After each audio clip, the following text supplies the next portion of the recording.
যে core banking আর আমাদের ADC division যে বাগাবাগির বিষয়টা, আসলে আমি সর্বপ্রথম এই ডাচ বাংলাতে জয়েন করার করছি আমি স্যারের হাতে এই উত্তরখান ব্রাঞ্চে। আমি মানে ডাচ বাংলাতে চাকরি করবো, কতদিন করবো, কীভাবে করবো আমি নিজে জানতাম না, কিন্তু যখন নাকি স্যারের সাথে আমার পরিচয় হইলো, সবার জানিয়ে আমাকে পরিচয় করে দিলেন নাকি। আমি এই কলার যাইতে আমার গুরু আমাকে শিক্ষা দিচ্ছে নাকি অ্যাকাউন্ট কীভাবে খুলতে হয়, হ্যাঁ কীভাবে কাস্টমার সার্ভিস দিতে হয়, সব কিছু আমাকে শিখাচ্ছে।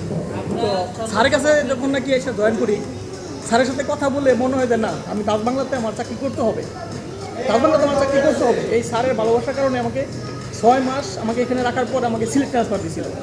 স্যারের একটা অনুষ্ঠানে আমাকে স্যারে দাওয়াত করছিলেন, আমি সিলেট থেকে আসছি, সকালবেলা অফিস করে বাসে উঠছি, আইসা স্যারের প্রোগ্রামে আমি অ্যাটেন্ড করে আবার ওই রাত্রিবেলায় আমি আবার সিলেট চলে গেছি, অর্থাৎ আমি ছুটি পাইনি। ছুটি পাই এই স্যারের ভালোবাসার জন্য। এটা ছোট্ট একটা উদাহরণ। আর আরেকটা বিষয় হলো যে এই ট্রান্সফারের বিষয়টা, যেমন এই যে কিস্তে আমাকে ট্রান্সফারের সময় স্যারের মেল দিছে, স্যারের ভালোবাসার কারণে আমি পাইছি স্যারের কাছ থেকে।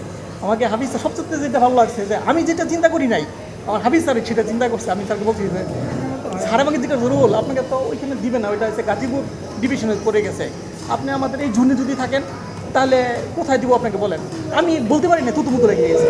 স্যার বলতেছে কি রোল আপনাকে মোংলাটেক খালি হবে, আমি মোংলাটেক দিয়ে দিই, আপনি এখান থেকে আপনার করতে পারি, খুব ভালো হবে। হ্যাঁ আমাকে বলতে স্যার, মানে আমি বলতে পারি না তো আমাকে কোথায় দিবে, আমি জানি না ওই সময়। রোল আমি আপনাকে সিলেক্ট করে রাখছি, আপনাকে আমি মোল্লাটেক দিলাম, আপনি এখান থেকে আপনার বাড়ি গাজীপুর ট্রেনে যাইতে পারবেন, বাসও যেতে পারবেন, একদম কাছে, আপনাকে আরও কাছায় দিলাম।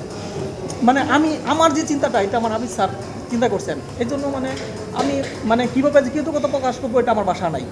তারপরও আমি আপনাদের জন্য মন খুলে অন্তর থেকে আমি দোয়া করি যে আল্লাহ তাআলা যেন আপনাদের মতো এই ম্যান থাকার কারণে আজকে মানুষগুলো শান্তি পায়। যেমন আজকে বলরামদার চোখ দিয়ে পানি জোরে আসছে শুধু খালি একটা খারাপ আচরণের কারণে, কিন্তু এটা আল্লাহ তাআলা ওনাকে মঙ্গল করুক, ওনাকে ভালো রাখুক। কিন্তু এই যে ওনার চোখের জলের সাথে আমার চোখের জলও কিন্তু চলে আসছে, কারণ এই যে কষ্টটা, এই কষ্টটা আসলে টাকাতে কিনতে করবো। আর এই যে ভালোবাসাটা আমরা পাইছি, এটার কোনো বিনিময় হয় না। আমি যে আপনাদের কাছ থেকে যে ভালোবাসাটা পাচ্ছি, এটা কোনো বিনিময় হয় না। মাঝে মধ্যে মন চাইছে চাকরি ছেড়ে চলে যাবো, কিন্তু আবার চিন্তা করি না, চাকরি থেকে চলে গেলে আমি মোহাম্মদ স্যারের মতো আমি ছাড় পাবো না, আমাদের হাবিব ঘোষের মতো, আমাদের মোরাদ স্যারের মতো আমরা বস পাবো না। এইটা আমরা ফিল করতে হবে। এই জন্য না থাক, মেনে চলি। কত খারাপ আচরণ করে কাস্টমার, কত অফিসাররা খারাপ আচরণ করে, এগুলো কোনো কিছু মনে রাখা যাবে না। সকলের পক্ষ থেকে, ঢাকাবাসীর পক্ষ থেকে আপনার কাছে আমরা ক্ষমা চাই। বলরামদা, আপনি আবার ঢাকায় আসবেন, আমাদের সাথে থাকবেন, মনে কোনো কষ্ট নেবেন না, আপনার জন্য সবসময় শুভকামনা রইল। থ্যাংক ইউ, ভালো থাকবেন স্যার।